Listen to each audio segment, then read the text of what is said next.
Este é o Conversa de Elevador, esse espaço em que a gente discute, conversa e compartilha os segredos comerciais das empresas de manutenção e modernização de elevadores. E a conversa desse terceiro episódio é sobre os pontos de contato.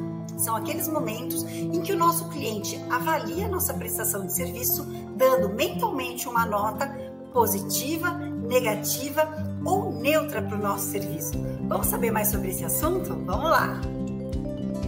Hoje a Conversa de Elevador vai falar de uma das características de marketing mais importante e que uma empresa prestadora de serviço tem que ficar atento, que são os pontos de contato.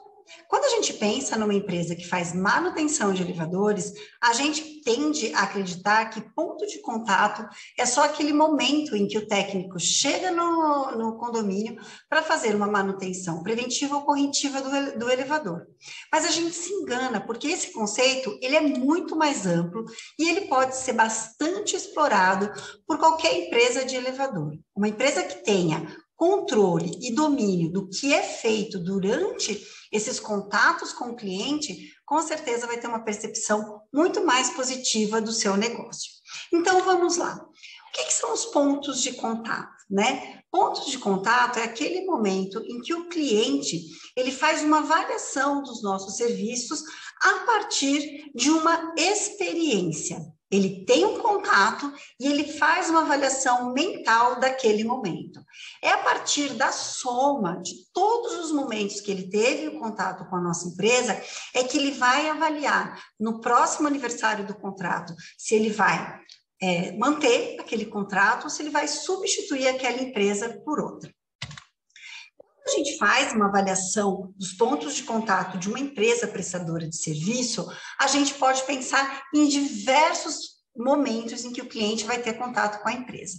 Dentro das empresas que fazem manutenção de elevador, é possível mapear quase 80 pontos de contato.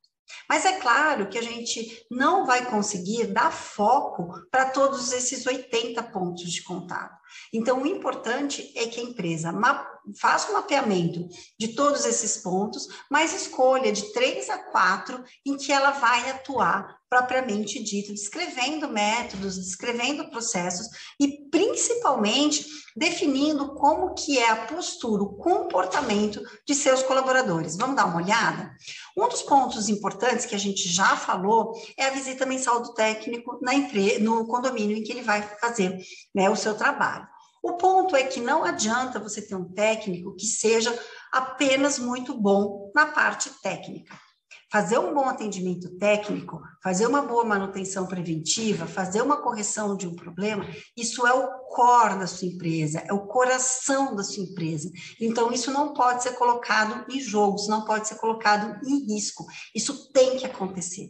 Mas não é só com isso que o cliente avalia a qualidade do seu atendimento. Ele vai fazer uma avaliação, por exemplo, como o técnico está vestido, se ele está limpo, se ele está com um uniforme relativamente novo, mesmo sabendo que esse técnico mexe com produtos que estragam, né, que sujam o uniforme, a graxa, né, o óleo, que sim, ele tende a sujar o uniforme, mas ainda assim é possível você ter um técnico bem uniformizado para representar a sua empresa. Um outro ponto é como esse técnico fala com os clientes. Ele dá um bom dia, ele agradece quando ele pega a chave de máquina, ele fala o que ele vai fazer naquele momento, naquela preventiva, ele cumprimenta as pessoas e os moradores, ele esclarece dúvidas sobre aquele atendimento, ou ele chega sisudo, mal-humorado, e quando perguntam para ele, eu falo, né, bom dia, boa tarde, boa noite, ele fala, boa noite para quem? Só se for para você. Então, esse é um ponto fundamental de importância e que as empresas precisam olhar, ter um olhar atento para como que está sendo feito esse contato com o cliente. O técnico, ele precisa ter inteligência emocional para lidar com comportamentos que nem sempre são adequados. Como que o seu técnico lida quando um cliente reclama do funcionamento do elevador? Como ele reage quando um cliente nervoso porque tem alguém preso no elevador briga com ele? Ele tem inteligência emocional para saber fazer a gestão desse momento? Isso é ponto de contato, né? O outro muito importante é o atendimento e resolução durante o chamado. Lembrando que o chamado, ele acontece sempre quando o cliente tem uma tendência a fazer uma má avaliação do nosso serviço. Se o elevador parou, vai prejudicar o dia a dia do condomínio. Então, ele já não está feliz com aquilo. Se o atendimento é adequado, então, se o atendente ou atendente recebe aquele chamado com um atendimento profissional, com atendimento adequado, perguntando detalhes sobre o que aconteceu. Então, por exemplo, se o elevador está parado, entender se teve uma falta de energia elétrica no bairro, saber se está tendo muitas chuvas ali onde o equipamento está parado. Ela se mostra à disposição para entender o que está se passando ali na casa do cliente. E também a resolução de um chamado. A gente sabe que muitas vezes não é possível fazer a solução do problema durante um atendimento de emergência ou no plantão. Aquela parada pode exigir uma troca de alguma peça que não está à disposição, ou então um reparo mais abrangente. E o técnico ali que está fazendo atendimento emergencial não vai fazer essa substituição. Mas como que ele se posiciona para o cliente em relação àquilo? Se ele não sabe se comunicar com o cliente, é bem provável que esse problema vai ganhar uma proporção muito maior. Um outro ponto que é muito importante é sobre esclarecimento de dúvidas sobre o serviço. Então, um boleto que não chegou, atrasou, ou uma nota fiscal que não está muito clara e objetiva para o cliente, como que é feito esse atendimento dentro da sua empresa? Né? O cliente sabe com quem ele vai falar? Se ele ligar para a área comercial vai saber esclarecer as dúvidas ou vai ter que passar por várias pessoas dentro da sua empresa? Né? Como que é feito esse atendimento? Resolução de alguma cobrança indevida.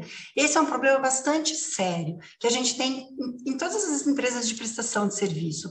Muitas vezes vem alguma cobrança que às vezes até é devida, mas o cliente não entende, ele não sabe de onde vem aquilo.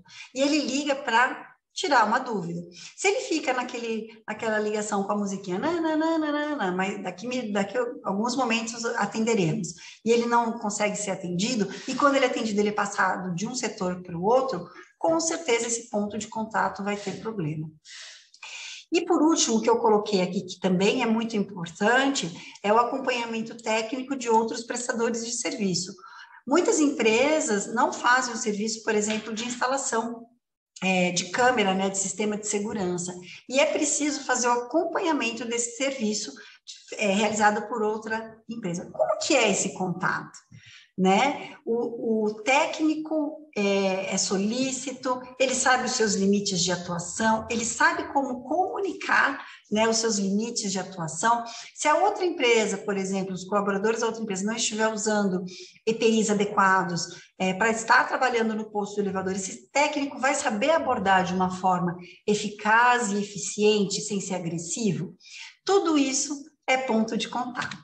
E aí a gente tem que se perguntar, beleza, e quando dá ruim, né? E quando a gente tem algum problema de fato com aquele cliente, o que a gente faz?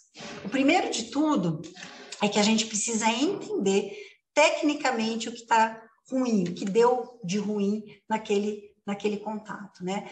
Muitas vezes o técnico sabe o que está acontecendo, ele tem o problema claro na cabeça dele, mas ele não passa isso para o consultor técnico comercial, ou então ele não passa para o seu supervisor. E quando o cliente entra em contato, esses profissionais estão vendidos na hora de fazer um atendimento adequado. Essa falta de comunicação dentro da empresa, normalmente é muito mal avaliada pelo cliente, tá? Quando a gente cometeu algum erro, é importante a gente reconhecer esse erro, tomando cuidados para que a gente não fale além da nossa responsabilidade. É por isso que eu falo de cuidados jurídicos, né? Se o nosso consultor não tem um preparo claro para falar, por exemplo, sobre cobertura de seguro, né? Ele pode cometer algum problema nesse atendimento, ele pode se comprometer falando algo que ele não conhece, né? Ou então ele pode se comprometer com algo que a empresa não pode atuar. E isso é muito preocupante. Por isso que o consultor técnico comercial, E todos aqueles profissionais que têm contato com o cliente, eles precisam conhecer muito a empresa, eles precisam conhecer os contratos, os produtos oferecidos, até onde vai a nossa prestação de serviço. E quando existe um problema muito sério, o vendedor precisa transformar uma verdade feia em uma narrativa de conexão.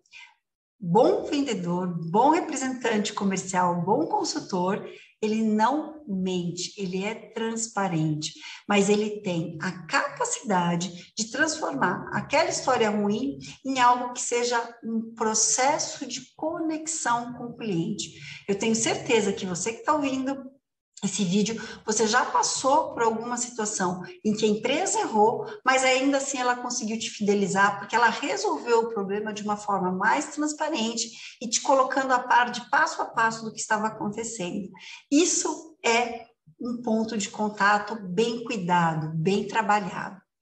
E por último que eu falo, né, o consultor técnico, o vendedor, o representante comercial, ele precisa ser encarado como quase que um advogado que precisa saber tudo o que está se passando com aquele cliente, para que ele consiga transformar aquela situação numa narrativa de conexão. Se o seu consultor, se o seu representante não tem essa habilidade, é fundamental que seja desenvolvida. Vendedor, tirador de pedido, não pode ser um consultor técnico comercial ou um representante de uma empresa de elevador.